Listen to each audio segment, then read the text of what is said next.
چقدر ما متمدن شده ایم. کودکان نوسخن هم با تلفن های جیبی در مسافه یک چند سانتیمتر به هم موج پیوند می شوند. هر نفس با چنین مبادله آلایی، با چنین گفتگوی نادرکار، با همین قیل و قال بی جوهر خرسند می شوند. عصر معراج تمدن می گذارد پیش مردم هزار برنامه. می کند چشم سما را فرودگاه تحیر، عصر پرهنگامه.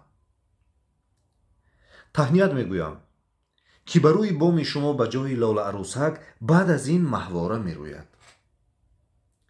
شعر عصر 21 هم چو دختران نیمعریان کوچه و خیابان ها به مجاز و غلو و استعاره می روید. جاده ها می درخشند از جلوی 1001 ماشین. گیرد می گردد با سرعت کیهانی چرخ عصر متمدن. اینک ای تندروان، من شما را 1 دقیقه از راه می دارم. من فقط می خواهم نفری را به یادتان آرم. نفری را که هیچگاه نمی دانستید. طفل تنهایی را که در یتیمخانه مایوس درختی را آغوش می کند.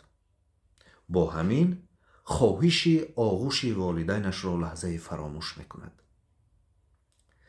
من فقط می خواهم موی سفیدی را از فراموشخانه ها به یادتان آرم.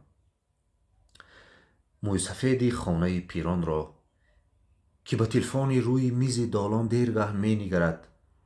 به کسی می خواهد زنگ زند. اما به کی؟ این جهان 7 میلیارد اهالی دارد. این جهان هیچ کس ندارد.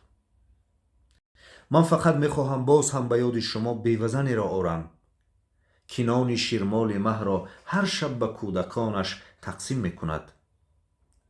روز و شبهای بی فروغش را با چنین سرنوشتی بی خورشید تسلیم می کند.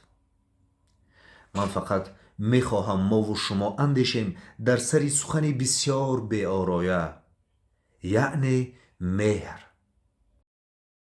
همچنان باستانشناس نقدخان فکرهای دلشکاف من هم در سرشتی همه می جویند واپسین بازمانده های مهر و شفقت را، آخرین نسخه محبت را.